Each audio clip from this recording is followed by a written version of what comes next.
Hi, in today's video, we're going to talk about a question I get a lot from my favorite women over 40. How many calories do I need to lose weight? Well, if you've been diligently tracking those calories and still struggling, today we're going to dive deeper into how to read a nutrition label. We're going to talk about the most effective parts beyond calories that's going to help you with your hormonal weight loss. So stay tuned.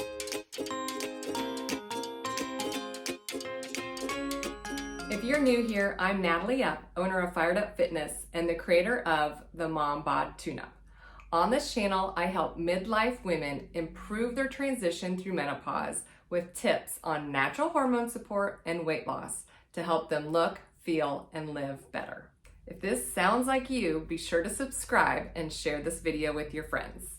Before we discuss how a nutrition label can help our weight loss efforts, let's talk about why it gets more difficult to lose weight as we age.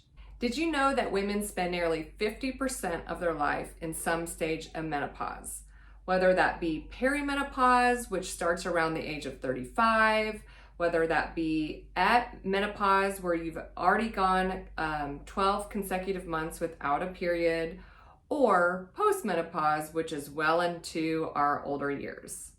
Through this entire transition, our bodies go through so many changes and we are just more susceptible to inflammation. Why should we care about the buzzword of inflammation? Because high inflammation puts us at more risk for being obese, having hypertension, cancer, diabetes, and other diseases. And where does that inflammation start? In our cells. When we have unhealthy cells, these cells start replicating into more sick cells. And when that happens, our body fat increases and our energy decreases. The surplus of fat is caused typically from three things that have accumulated over time. These are processed foods and sugars, toxins from the environment or the chemicals that we eat, so even like maybe lotions and makeup that we've used for years and years and years, or it's also caused by hormonal imbalances. Our body actually protects us, believe it or not, by storing this excess in our cells instead of life-threatening organs like our heart or our lungs. But as you can see, our bodies are way more complex than a simple calories in, calories out. Factors such as hormonal balance, nutrient intake, and food quality play crucial roles in our overall health and weight management. So in order to release that extra weight and increase our metabolism, we really have to focus on making our cells healthy.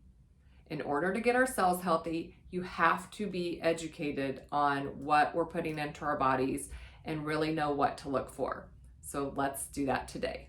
Overall, we want to prioritize whole and nutrient-dense foods, such as proteins, healthy fats, and fibrous foods, all really foods that are focused on not over spiking our blood sugars, keeping that more in check, which is so much better for our hormones and our overall health. I know, just like everybody, it's really hard to eat only whole foods. So let's get into how to read a nutrition label for your hormones' sake. Many times the front of a package is really just a billboard trying to entice you to buy it. You might see words like skinny, thin, fat-free, keto, paleo, anything that's gonna try to get you to think it's healthier. Not that it's not healthier just because they say those words, but you always want to turn the package over and look at the backside. On the backside, we'll find two things. We're gonna see the nutrition facts and the ingredients. Always start with the ingredients. When you're looking at the ingredients, you want to aim for as few of ingredients as possible, even like 5 and under. I know that's kind of hard sometimes, but the fewer the better. And especially when you are over 40, there's gonna be some ingredients that you definitely want to avoid. I'm gonna put a list up here. You can screenshot it, but basically these ingredients are really equal processed foods. So some of these ingredients are gonna be processed and enriched wheat, enriched flours, soy, sugars, chemical additives, and gluten. And I know that there's some other ones here on this list, so go ahead and you can pause and even screenshot this slide and keep it for reference later. You especially want to be careful if any of these ingredients are in the first 3 to 5 in the paragraph, because ingredients are listed by weight of the ingredient. So if the higher up on the list that they are, that means that there's more of it in the product itself. So if there's honey, let's say, or brown rice sugar in the first or second ingredient in a list, that means that product is basically made up of sugar. So just be careful and just start to be aware and practice reading those ingredients. Now I do want to add, nobody expects you to be perfect. I'm definitely not perfect. And I know my beloved Oreos have some of these ingredients in them. However, if you can eat and not include these ingredients most of the time, you are going to feel so much better and bring down that inflammation and just make those hormones that much happier. Okay, next we're going to look at those nutrition facts. This might surprise you, but we're going to skip right over those big, bold words that say calories. In my opinion, eating for calories is not going to make your hormones happy, but eating for nutrients and balanced blood sugar will. So let's figure out how to do that. So beyond calories, we want to start with the king of the nutrition label, protein. So look at your protein first. And the reason why protein is so important is because it helps maintain our muscle. And after 30, we start losing muscle if we don't lose it like crazy. So midlife, it is so big and so important to have protein.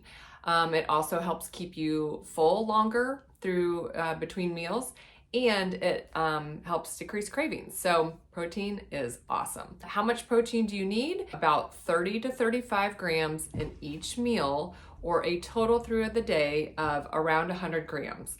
That's just an easy kind of arbitrary number, but you want to look at your goal weight if you're not there yet and take about 80%, at least 80% of that, and that's how much protein that you need in a day. So let's say that you're trying to get to 130 pounds, that's about 104 grams of protein daily that you'll want to split across evenly with your meals for the day. Okay, so the next thing we're going to look at is carbohydrates, and carbs are going to be split into 3 areas on the label. There's going to be carbs, fiber, and sugar.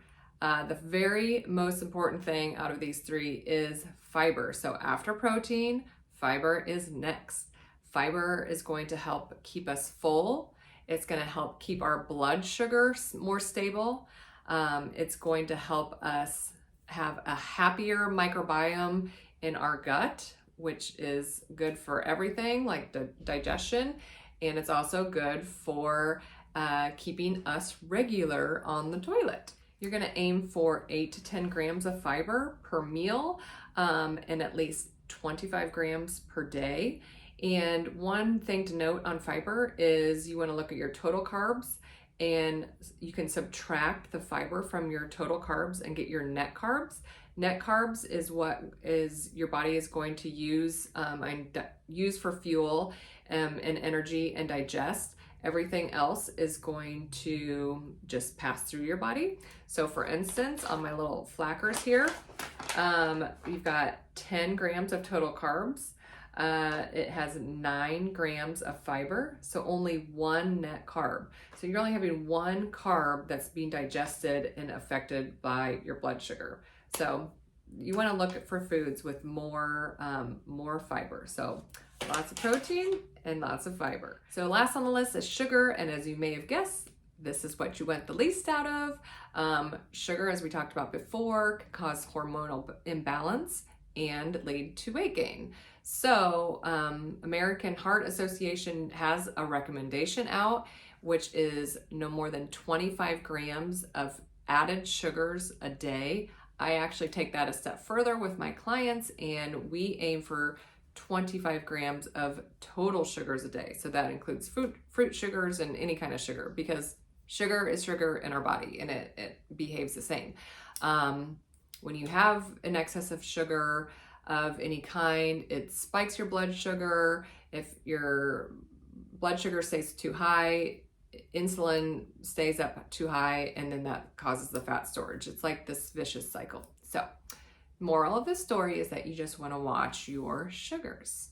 And I do want to point out that carbs they're not the bad guys.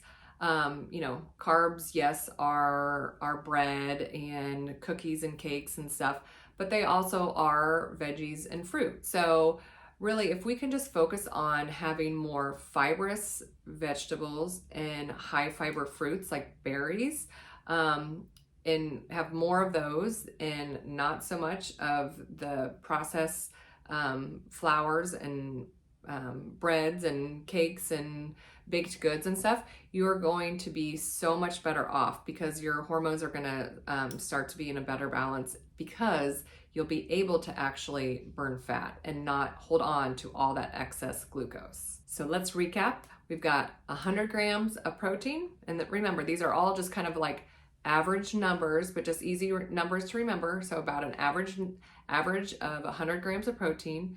You've got at least 25 grams of fiber and no more than 25 grams of total sugars. If you do those three things, you are going to be well on your way to feeling so much better, because you're going to decrease the inflammation in your body. So last but not least, the last thing I want to talk about on the label to look at is the total fats. We want to prioritize foods that also have healthy fats. I say a fat burning meal consists of protein, fiber, and healthy fats. So it's the third part of a trifecta of a fat burning meal. We eat foods with saturated fats, with polyunsaturated fats, and monounsaturated fats. Fats are very, very important to a healthy lifestyle, especially as we age. They help with our hormone production and balance. They provide satiety, and then they also have a positive impact on our cholesterol levels, which as we age, so many women talk about how all of a sudden their cholesterol levels are going up for whatever reason. If you start to look at what you're eating, see if you can swap some of those carbs for more of the healthy fats and see if that helps any. A typical serving of fat is around 14 to 15 grams of fat in a serving. So you want to include at least that, I would say, at each meal. So to sum up the fat portion, I don't really count fat necessarily throughout the day. I don't really count anything, but I do make sure and very intentional about making sure I have enough protein and keeping sugars down and really trying to work on my fiber. I still have to work on it, even though I live, breathe, and think about this stuff constantly. But yeah, so with fat, think about it as icing on the cake. Include it in each meal. Make your meals savory instead of sweet, and you'll be good. So remember, you're gonna have 100 grams of protein, you're gonna have at least 25 grams of fiber, and you're gonna have no more than 25 grams of added sugar a day. If you do those three things after you've read a paragraph of, and hopefully it's a very small paragraph of ingredients, or eating a whole food, which would even be better, I think that you'll be great. If you thought this video was helpful, make sure to smash that like button, share it with your friends, and be sure you're subscribed to not miss another video on how to support your hormones in midlife. Well, looks like it's time to go. Hope you're feeling fired up. Bye. Hey guys, one more thing.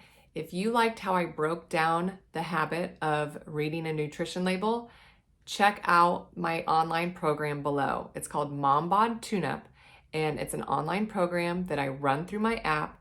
I guide you step by step, week by week. We break down habit after habit after habit and build upon them until you find success. You'll get accountability and support, and it's all designed for women transitioning through menopause and beyond. So if you're interested, I'll leave the link below. Bye.